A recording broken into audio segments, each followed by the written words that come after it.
Hahaha, apa kabar sahabat artikel view?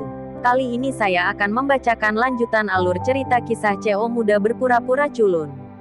Tapi, sebelum mendengarkan kisah ceritanya, silahkan cari posisi yang nyaman dan jauhi keramaian.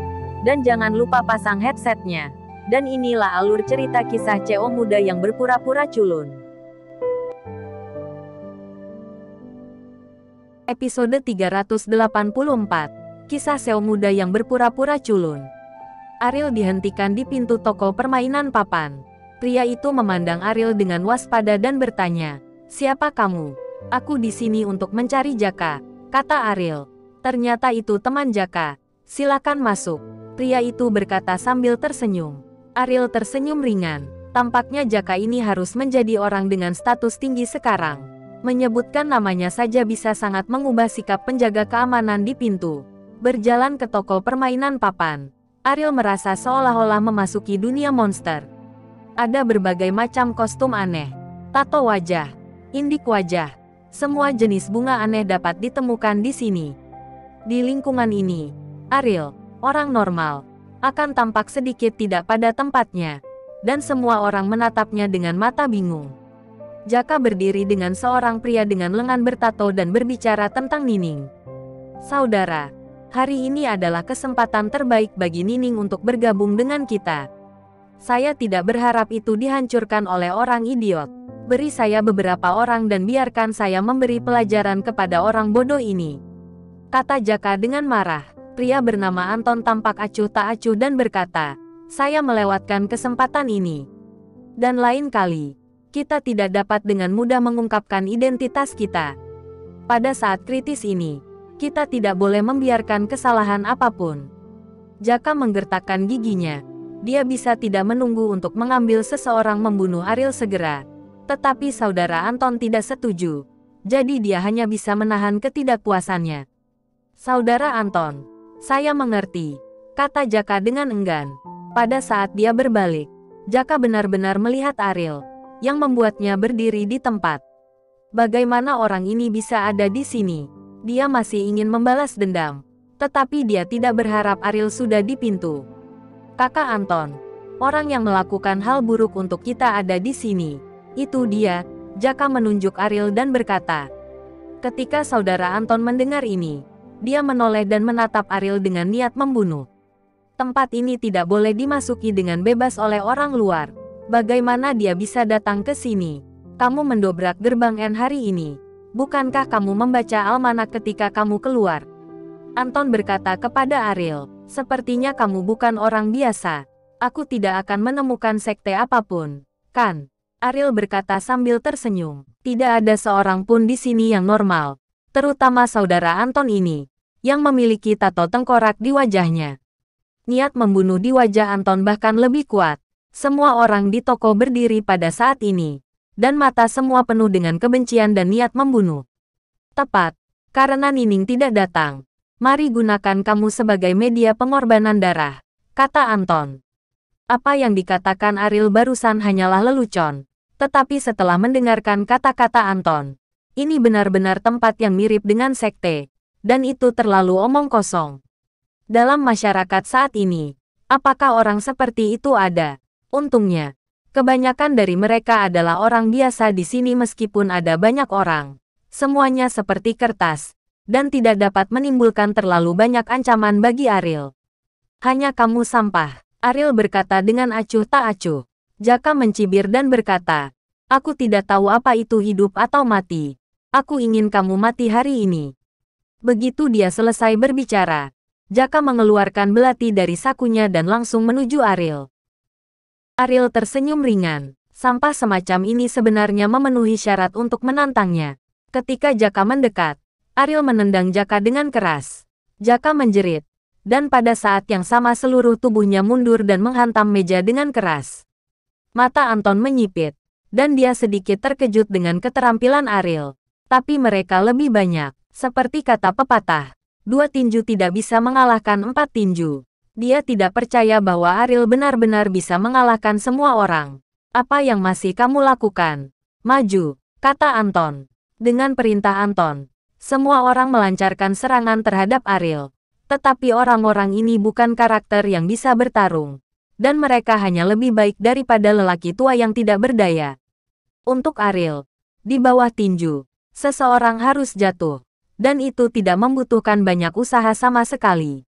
Setelah beberapa saat, semua orang kecuali Anton, semua jatuh ke tanah.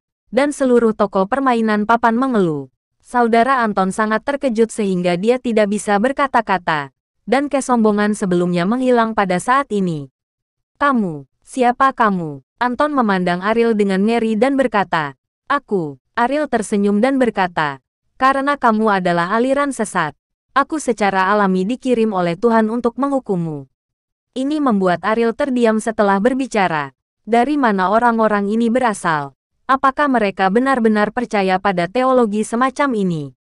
Meskipun dikatakan bahwa ada banyak hal di dunia yang tidak dapat dijelaskan oleh sains, Ariel adalah seorang beragaka. Dia tidak percaya adanya hantu di dunia ini. Dia berjalan ke hadapan Anton, berkata dengan merendahkan, mengapa kamu tidak mengajakku untuk melihat pengorbanan darah? Saudara Anton mengangguk dengan wajah pucat. Dia berkata, aku akan membawamu ke sana. Ariel mengikuti Anton ke ruang bawah tanah. Ariel menyadari bahwa ada dunia lain di toko permainan papan ini. Lampu merah darah menghadirkan suasana aneh di ruang bawah tanah. Tetapi ini lampu itu buatan. Jadi di mata Ariel, apa yang dilakukan orang-orang ini tidak lebih dari penipuan diri sendiri. Apa pengorbanan darahmu? Ariel bertanya. Anton membawa Ariel ke tengah ruang bawah tanah dan berjalan sepanjang jalan. Ariel menemukan bahwa ada banyak garis aneh di tanah. Bengkok seperti cacing. Tetapi titik pertemuan garis-garis ini sama. Ini adalah kotak kristal dengan benda seperti tengkorak di dalamnya. Tetapi sebenarnya tidak sudah lengkap, tapi hanya kurang lengkap.